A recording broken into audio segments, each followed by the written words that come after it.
Hi there. So today we're going to talk a little bit about unhelpful thinking styles. When a person experiences unhelpful emotions, it's usually preceded by a number of unhelpful self-statements and thoughts. So often there's a pattern to these thoughts, and we call them unhelpful thinking styles. So one of the things we've noticed is that people use unhelpful thinking styles as an automatic habit. So it's something that happens outside of our awareness. Um, but when a person is consistently and constantly using some of these styles of thinking, they can cause themselves a great deal of emotional distress. So, um, I'm going to be describing a number of these unhelpful thinking styles. And you might notice some thinking patterns and styles that you use consistently. Um, some of these styles also might sound similar to one another. So they're not meant to be distinct categories, but it's more to help you to see if there's a kind of pattern happening with your thoughts. So the first one, I'm going to call the mental filter. So this thinking style involves filtering in and filtering out process. So sort of like tunnel vision, focusing only on one part of a situation and ignoring the rest of the situation. Usually this means looking at the negative parts of a situation and forgetting the positive parts. Um, and the whole picture is then colored by what might just be one single negative detail amidst the entire experience. Um, so that kind of leads us well into jumping to conclusions. Um, so we jump to conclusions when we assume that we know what someone else is thinking. So it can also be referred to as mind reading. And when we make predictions about what's going to happen in the future. So that we call predictive thinking. So both of these are examples of jumping to conclusions. And then personalization involves blaming yourself for everything that goes wrong or could go wrong, even when you may be only partly responsible or even not responsible at all. You also might be taking 100% responsibility for the occurrence of external events that have little to nothing to do with you, but it feels easier to be the person in control, even though it's not easy.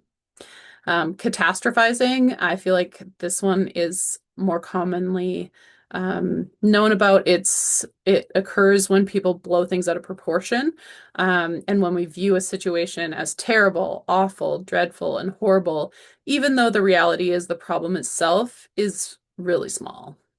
Um, so yeah, that leads us to black and white thinking, which is a thinking style that involves seeing only one extreme or the other. So you're either wrong or you're right, or you're good or you're bad, and so on. But there's no in between or shades of gray. And arguably, most things exist in that in between. It's pretty rare in life for things to be at either extreme.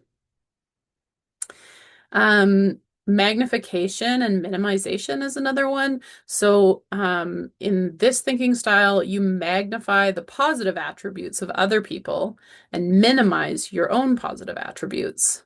So, it's as though you're explaining away your own positive characteristics. Sometimes people experience this as like an attempt to be humble, but really what it's doing is chipping away at yourself over time. So it's not truly being humble. So the emotional reasoning is the next one. It's a style that involves basing your view of situations or your view of yourself on the way you're feeling.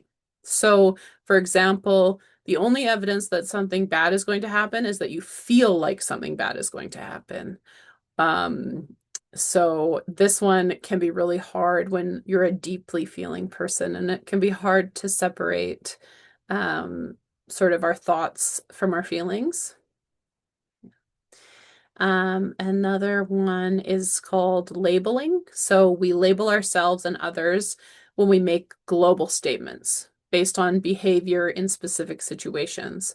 So we might use these kind of labels, even though there are many more examples that are not consistent with that label. So it has similarities to jumping to conclusions, but it also like puts a name on it. Like all boys are hyperactive. Um, sort of, or yeah, all boys will behave in this way, or all girls will behave in this way, even though uh, there's tons of examples where that's not consistent with the reality. So, another one is overgeneralization, which when we overgeneralize, we um, take one instance in the past or present and impose it onto all current or future situations.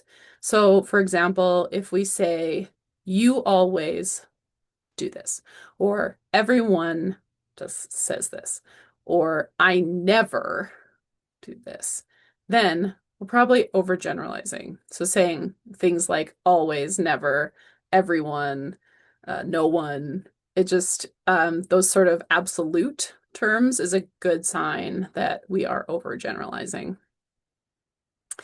And last for today is shoulding or musting. So sometimes we can say it out loud, or we're just thinking it internally to ourselves. I should do this, or I must do this. But sometimes by saying those things, you can put unreasonable demands or pressure on yourself and other people. So, although these statements are not always unhelpful, like I should not get drunk and drive home. Like, yes, you should not. But they can sometimes create unrealistic expectations. Like, I should never have made that mistake. Not about drinking and driving, but just a general mistake because humans make mistakes. Um, and if we're shooting on ourselves, then we can't actually learn from those mistakes. So, um, just sort of being mindful of some of these thinking patterns and if any of them resonate with you. Um, yeah, let me know what you think. And thanks for taking a moment to take care of yourself today.